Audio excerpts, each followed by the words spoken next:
Kedua ini topiknya adalah end-to-end application monitoring dengan Alibaba Cloud, dengan pakai solusi yang ada di Alibaba Cloud. Pertama sebelum kita bahas itu, kenapa sih kita harus implement monitoring? Ya, jadi ini pertanyaan yang paling sering diajukan oleh user-user ataupun customer kita. Yang pertama ya, kalau saya bisa bilang, monitoring yang baik ya, yang ada di Dapos itu proaktif. Bukan hanya reaktif, tapi proaktif. Jadi apa itu artinya? Jadi kita bisa mengimprove ya kualitas dari aplikasi kita ya sebelum masalah itu terjadi gitu. Jadi ini pentingnya monitoring itu. Jadi kenapa ya? Karena ya namanya monitoring yang kita pakai untuk mengawasi aplikasi ataupun infra ataupun produk yang lagi berjalan gitu. Monitoringnya pasti dilengkapi dengan alert juga ya, dengan analisis ya, segala macamnya pasti ada. Jadi ini sangat ngebantu kita untuk melihat gitu di aplikasi kita. Masalah-masalah yang kemungkinan ada kita bisa kita lihat duluan di monitoring sebelum kita dapat komplain dari customer. Nah, itu enaknya sih kalau misalnya kita implement monitoring gitu. Dan yang kedua itu to avoid, untuk menghindari blame game gitu. Blame game itu kayak apa? Misalnya, aplikasi ini nggak bisa saya akses nih. Yang lain bilang, di lokalku bisa kok, di dev bisa. Terus nanti PM-nya bilang, mungkin koneksimu kali gitu, yang kacau. Terus nanti customer juga ada yang komplain, kenapa kita nggak bisa lihat page ini gitu ya. Terus ada yang bilang, di customer lain bisa kok, kenapa dia nggak bisa gitu. Nah, untuk menghindari blame game, ini sering terjadi gitu. Kita nggak tahu salahnya di mana ya. Di kita jalan, di orang enggak gitu.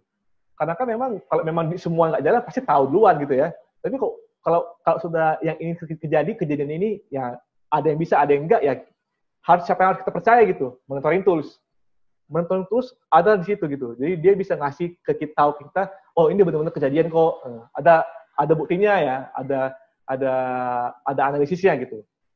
Dan yang ketiga adalah untuk mengimprove, kalaupun tadi nggak ada masalah, nggak ada komplain ya, untuk mengimprove aplikasi kita. Ya. Karena di dalam monitoring tools kita bisa lihat setiap call API, setiap web yang bakal ditunjukin ke customer itu berapa lama gitu ya, respon time-nya, latensinya gitu ya. Kita bisa improve, kita bisa lihat code yang kira-kira, ini kayaknya kelamaan latensinya atau enggak respon time-nya. Kita bisa improve code-nya atau bisa kita improve infra-nya gitu ya. Continuously improve application. Oke. Kalau sebelum-sebelumnya teman-teman hadir di sesi kemarin itu pasti sudah tahu Cloud Native Portfolio kita. Jadi portfolio ini itu adalah ini gitu ya, Cloud Native Portfolio yang ada di Alibaba. Kita punya data intelligence ya, ada distributed application, ada DevOps juga gitu ya. Ada teknologi serverless, function compute, serverless Kubernetes. Kita juga ada container orchestration, pakai ACR, service mesh gitu ya. Ini semuanya ada ya di Alibaba. Bisa diakses oleh public cloud ataupun kita bisa terapin private cloud ya, pakai Apsara Stack atau GStack. Nah, saat ini pada saat ini kita akan berfokus di observation and analysis. Di mana kita ada beberapa produk di dalamnya, application monitoring, ARMS, ya, availability, application availability, tracing, dan logging. Kita akan fokus di sini. Oke. Produk-produk APM yang Alibaba. Ya, pertama kita punya ARMS, Application Real-Time Monitoring System. Ya, dia di dalamnya itu ada app monitoring, ada browser monitoring, static monitoring ya. Itu bisa kita integrasikan ke aplikasi-aplikasi kita ataupun ke front-end kita, browser ataupun apps, iOS ataupun Android. Oke. Kita juga ada tracing analysis ya, tracing service ya untuk OpenTelemetry. Ada Prometheus service, kalau teman-teman sudah biasa pakai Prometheus nih, kita juga ada solusinya di sini, tinggal kita integrasikan aja eksporternya ke service kita, ke tools kita. Kita juga ada SLS ya, untuk logging. Jadi semua data yang dimonitor oleh ARMS itu bakal disimpan kita bisa buat bila disimpan ke SLS. Gak hanya dari ARMS, SLS juga bakal nyimpan semua log-log yang ada dari Kubernetes ya, dari ECS juga bisa, dari RDS juga kita juga bisa. Sama application high availability service untuk memprovide rate limiting sama secret breaking untuk code gitu. Tapi mungkin kita mungkin nanti akan fokusnya pada ARMS di sini ya. Kita akan fokus pada ARMS. Nanti itu pun di demo itu pada dasarnya itu demo ARM semua. Gitu. Front-end monitoring gitu. Nah, dari segi monitoring kita bisa lihat crash analysis, performance analysis, mobile logging ya, browser monitoring juga sama gitu ya, dan synthetic monitoring. Contohnya apa? Kita bisa lihat di sini ada screenshot-nya gitu ya. Di dalamnya browser monitoring kita bisa melihat ada berapa JS error ya. Nanti kita praktekin di demo. Ada berapa API error gitu ya, kira-kira call-nya dari mana aja gitu, berapa pack visitornya, berapa unit visitor gitu. Di dalamnya kita bisa lihat semua. Di sini juga kita bisa lihat kira-kira pengunjung website kita tuh dari mana aja gitu. Ini contohnya China Map ya, dari ini ada region-regionnya mereka, kita bisa lihat gitu. Jadi monitoring kita bisa meng-provide semua data tersebut. Berikutnya ada apa lagi? Ada application discovery, tracing, and diagnostic. Maksudnya apa? Kita bisa mengintegrasikan ini dengan Java, PHP, atau Node.js yang saat ini sedang berjalan ya di cloud-nya kita gitu. Kita juga bisa integrasi itu dengan microservice framework seperti Spring Cloud dan Dubo. Dan ini juga kalau diintegrasikan dengan Kubernetes kita, itu langsung auto-detect application component. Dan nggak hanya untuk service kita aja, kita juga bisa pakai dia untuk cloud service lain ataupun third party software yang lain. Oke. Dia juga support public and private cloud. Di dalamnya application discovery ini kita bisa lihat topologi web ataupun aplikasi kita itu. Topologi itu misalnya ya dia itu bakal isi dari user gitu. User bakal akses dia, terus dia bakal kirim request-nya kemana aja, ke DB ataupun ke service-service lain. Topologi kita bisa lihat dari application discovery. Yang kedua adalah kita bisa trace gitu. Trace-nya itu sampai ke level stack ya, ke level code gitu. Kira-kira setiap baris dari code ini dijalankan berapa lama gitu ya. Dia impact ke overall proses itu kayak gimana. Dan di dalamnya juga ada SQL analysis. Kita bisa lihat. Karena kan pasti setiap aplikasi itu bakal menjalankan persistence, entah itu database ataupun Redis atau apa. Kita bisa ngelihat. Kalau misalnya database, kita bisa lihat SQL analysis ya. Dengan memakai application discovery ini. Oke. Berikutnya adalah open telemetry. Jadi setiap report ataupun metrik itu bakal dari customer app ya, dari app yang itu bakal dikirim ke SDK kita. Untuk Java sama PHP bisa pakai Zipkin ya, Golang bisa pakai Jagger gitu. Jadi ini SDK yang bakal nge-collect semua telemetri itu bakal dikirim ke tracing analysis kita. Di sini baru diolah tracingnya, metriknya, topologinya gitu ya, disajikan ke kita gitu. Dari sini kita bisa simpan juga ke Logsearch atau Cloud Monitor untuk lebih lanjut dimonitor lagi di sisi infranya, ataupun kita simpan ke Mesh Compute untuk dianalisis nantinya. Karena memang hasil akhir dari monitoring ini kita bisa olah gitu. Dari monitoring kita bisa dapat behavior-nya consumer kita kayak gimana gitu. Yang maka nanti kita bisa mining lagi untuk orang-orang data nanti. Nah, kita open telemetry gitu ya. Kita support open tracing ya, karena kita pakai semuanya. Jadi semua metrik yang bisa diolah oleh klien kita ini kita bisa support. Metrik itu di-retrieve dari trace ya, terus unlimited telemetry storage on cloud. Karena kenapa kita bisa simpan itu di log search ataupun di log service ya. Baru setelah itu kita cross tracing for all open tracing dan out of box dashboard and alerting. Karena memang ujung-ujungnya kan kalau misalnya kita ada monitoring ya kita maunya lihat gitu. Kita maunya dilihat dan kita maunya dikasih alert gitu. Itu ada semua dengan memakai konsep yang based open telemetry kita. Oke. Berikutnya adalah Cloud Native APM integration with Kubernetes. Jadi APM kita ini bisa langsung kita integrasikan dengan Kubernetes service kita gitu. Dan itu seamless ya, integrasi dengan container service-nya Alibaba. Tapi nggak hanya di kita doang gitu. Kita juga bisa install itu di yang lain gitu. Kita bisa install di yang lain dengan apa? Dengan kita auto inject via YAML. Jadi pertama-tama kita harus install dulu ya ARMS-nya pakai Helm, kemudian kita add annotation-nya gitu. Nah, jadi topologi seperti ini gitu. Jadi ada cluster Kubernetes ya. Di dalamnya kita juga ada application gitu ya. Di dalam application ini kita bisa ambil metriknya menggunakan SDK tadi yang kita sudah bicarakan sebelumnya, pakai Jagger, Zipkin ya, pakai ARMS agent ya, bakal dikirim ke pilot controller yang sudah kita install tadi. Nah, dan ini dari pilot ini nih bakal ngirim ke backend-nya kita gitu. Bakal dikirim ke backend-nya kita. Jadi gak hanya, memang sih dia seamless untuk Alibaba Container Service, tapi juga kita bisa pakai di on-premise kita. Kalau misalnya kita nggak pakai Alibaba ya, cluster Kubernetes-nya, ataupun di cloud lain. Konsepnya seperti ini gitu.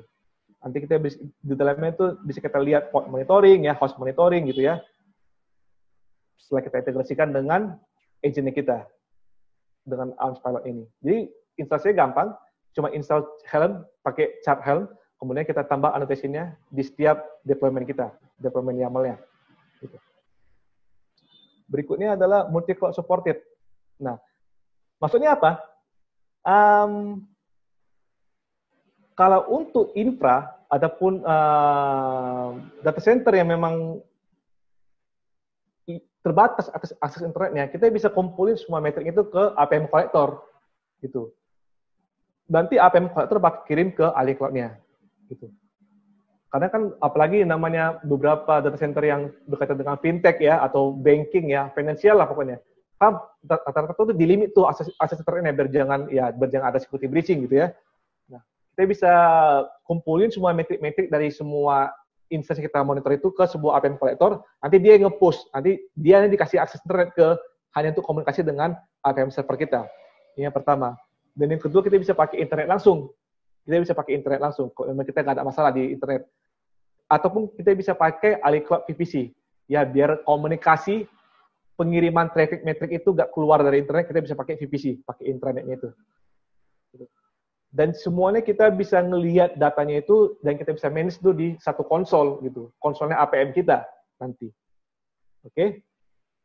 Jadi kita multi cloud supported. Jadi teman-teman nggak usah takut kalau misalnya mau pakai APM kita itu, karena kan tadi dia open telemetry dan dia multi cloud supported. Jadi kita bisa pakai nggak hanya di Alibaba Cloud, tapi juga di on-premise ataupun di cloud provider lain. Ini saya tekankan. Jadi sangat ngebantu monitoringnya.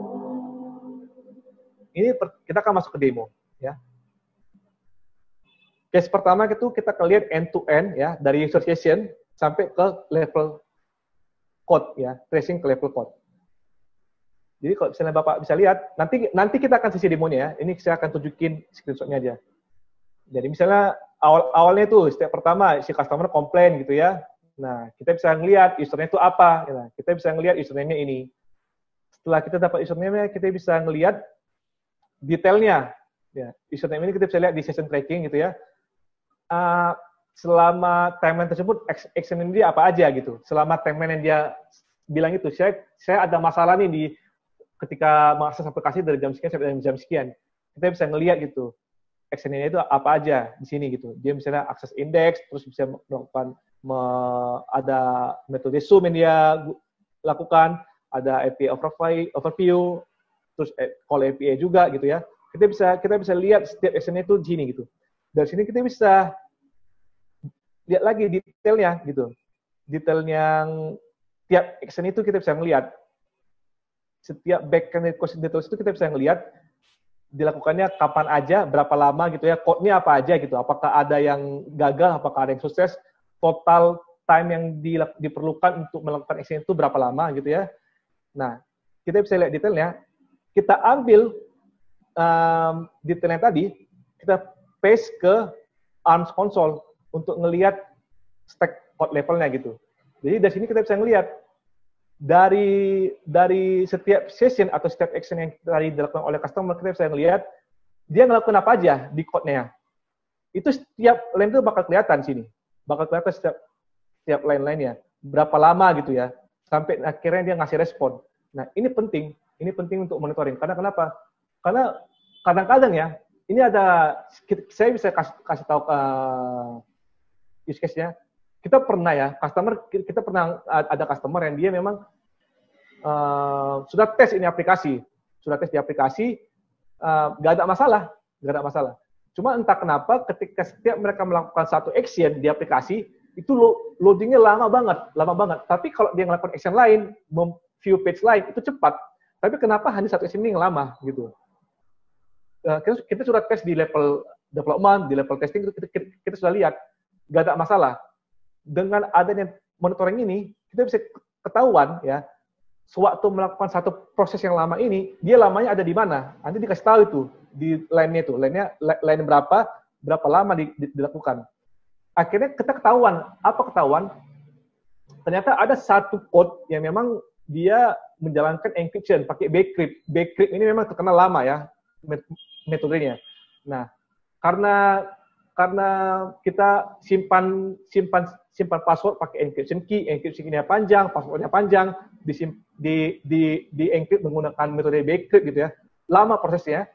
Kenapa nggak ketahuan waktu di development? Karena ya ternyata orang development tes ya passwordnya singkat-singkat aja gitu.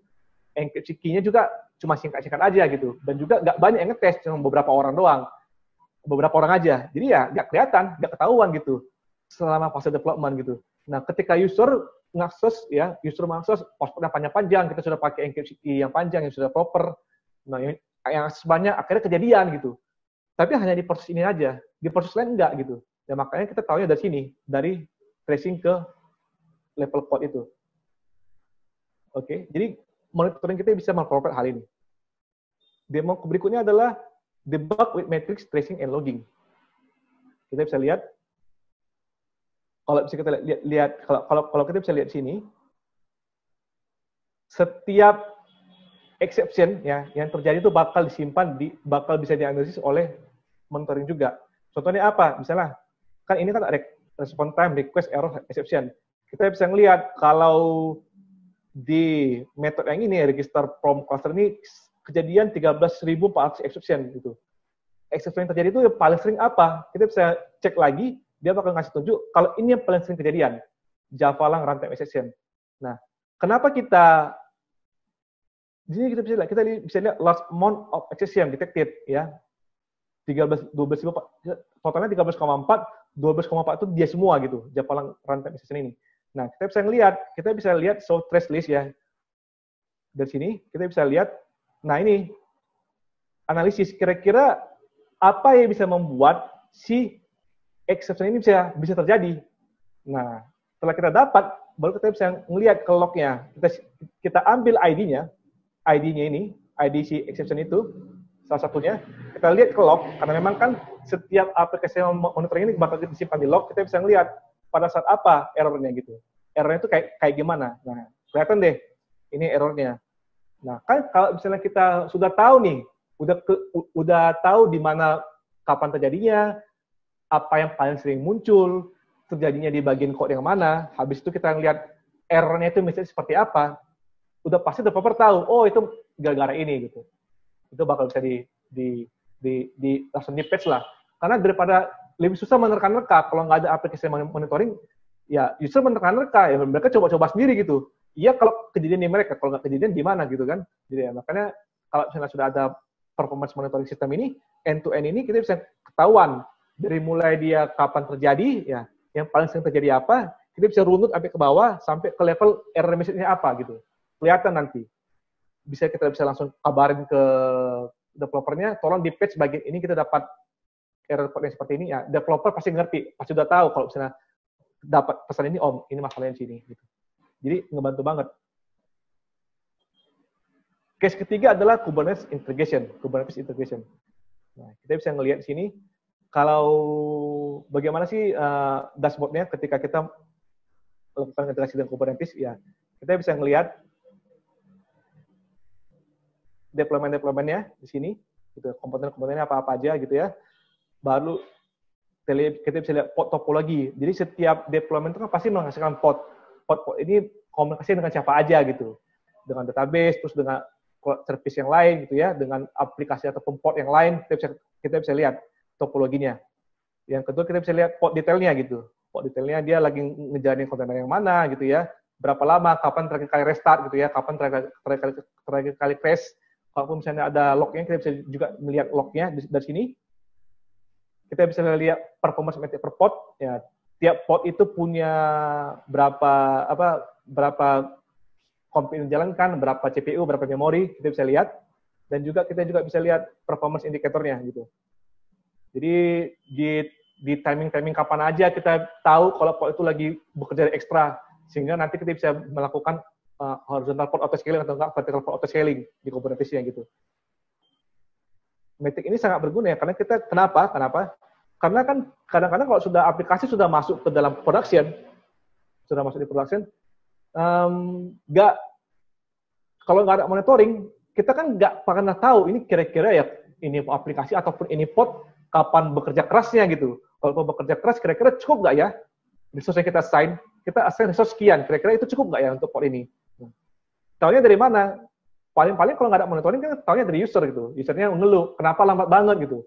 Kenapa crash tiba-tiba. Nah, barulah kita cari, lihat lognya. Oh, rupanya udah dari log dia crash gara-gara kurang resource, kurang compute gitu. Nah, dari monitoring kita bisa ngelihat gitu. Kalau misalnya kita sudah integrasikan dengan aplikasi monitoring, kita bisa ngelihat di timeline ini kira-kira nanti pod ini bakal bekerja bakal high traffic ya, spike dia on demand-nya spike itu pada jam berapa gitu, di jam berapa, di hari apa, di waktu berapa, dan kira-kira cukup nggak ya resource yang kita allocate untuk pod ini. Ini bisa ketahuan dari APM. Oke, kita akan masuk ke demo ya. Saya akan stop share, saya akan sharing browser saya. Oke. Nah, kalau teman-teman bisa melihat ya, sini saya sudah ada aplikasi development app ya, karena dipakai PHP ya, kemarin dibuatnya pakai PHP, sudah diintegrasikan dengan APM dari segi aplikasi dan juga dari segi browser gitu. Dua-duanya udah kita integrasiin, kita akan tes ya. Dan untuk Prometheus juga kita bakal monitoringin database yang digunakan oleh aplikasi ini gitu. Memang sih saya pakai RDS kita, tapi di RDS kan juga ada monitoringnya. Tapi saya utilize lagi Prometheus-nya untuk memonitorkan instant SQL-nya.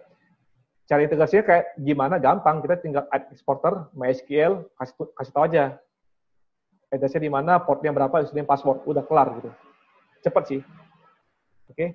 Kita akan tes ya. Saya akan kasih tahu URL-nya, teman-teman boleh bantu. Kita tes sama-sama. Kalau bisa dilihat ini masih 0% ya. Health rate-nya statusnya ya masih hijau lah gitu ya. Dari segi browser kita juga masih lihat ya page visit-nya 30 kali, unit visitor-nya 3 kali ya. Memang cuma saya aja yang visit dari kemarin gitu. Jadi cuma segini aja. Oke, saya akan ketik di chat alamatnya.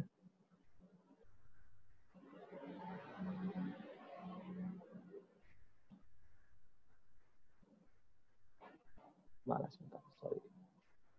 Ya.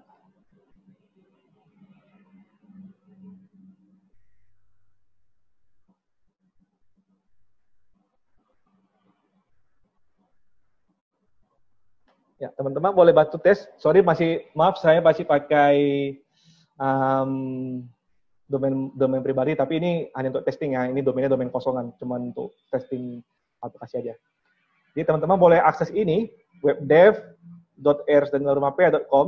Nanti akan keluar sebuah aplikasi appointment. Boleh dibantu untuk isi ya, untuk testing. Dari kita bisa ngelihat kita bisa ngelihat nanti bagaimana pergerakan dari APM kita. Saya akan buka ya website yang sini. webdev.airsdaniel.rumahpa.com. Ini aplikasi simple doang ya. Teman-teman boleh booking ya, boleh booking pakai provider siapa aja boleh gitu ya.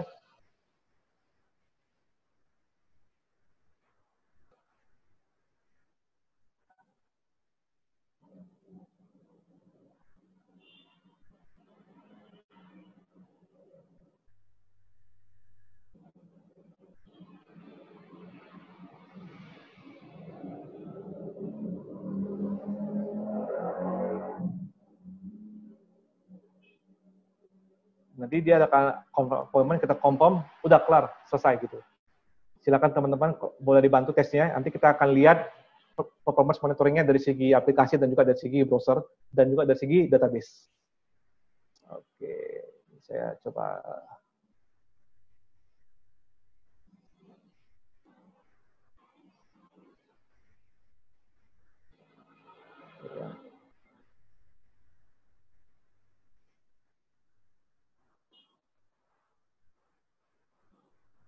Udah pada cobain belum? Kalau boleh saya minta bantuannya biar kita sama-sama lihat nanti di monitoringnya. Ini saya akan refresh dulu.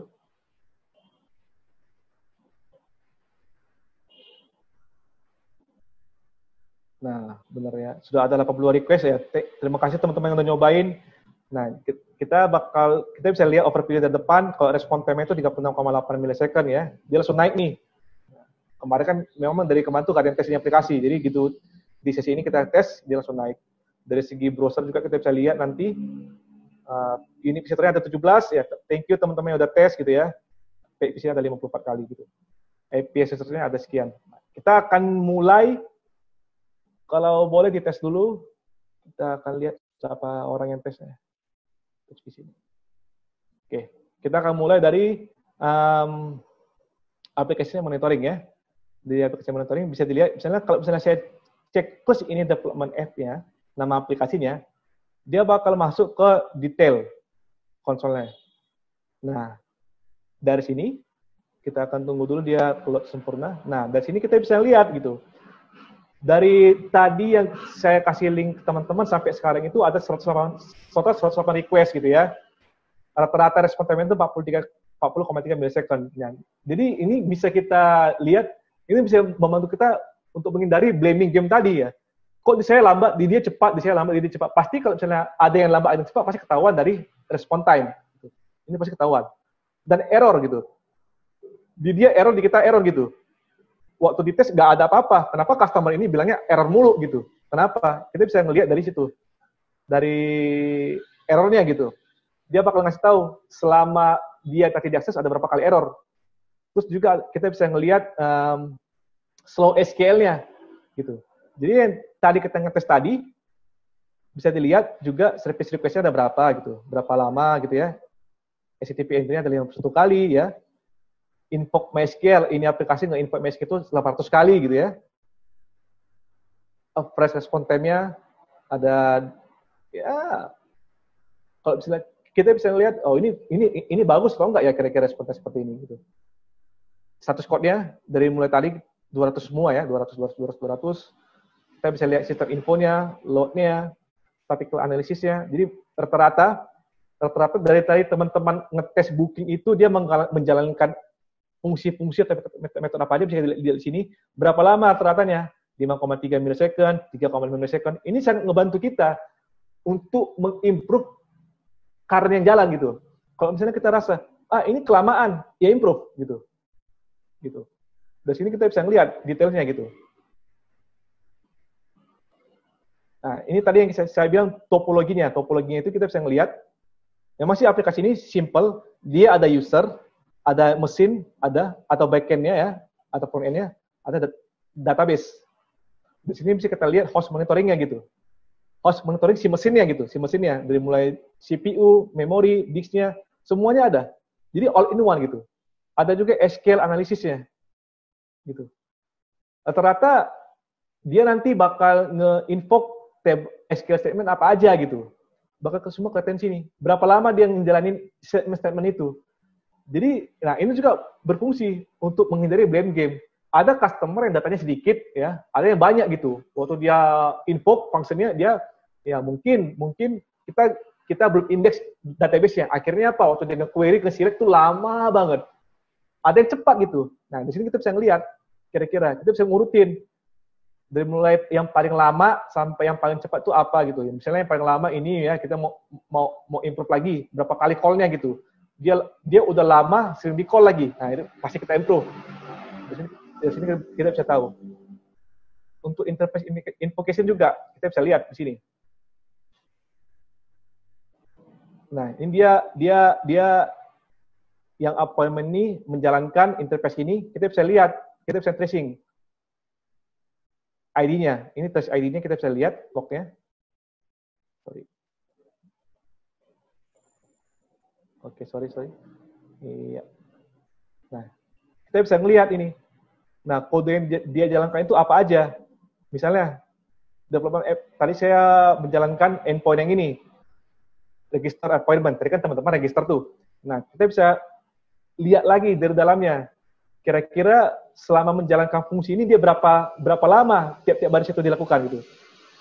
Jadi request PHP ini menjalankan query ini, berapa lama semuanya sampai ke bawah, kita bisa ngelihat, kita bisa tahu gitu.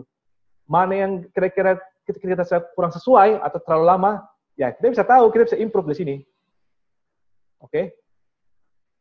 Kelihatan juga di sini ya. Service-nya.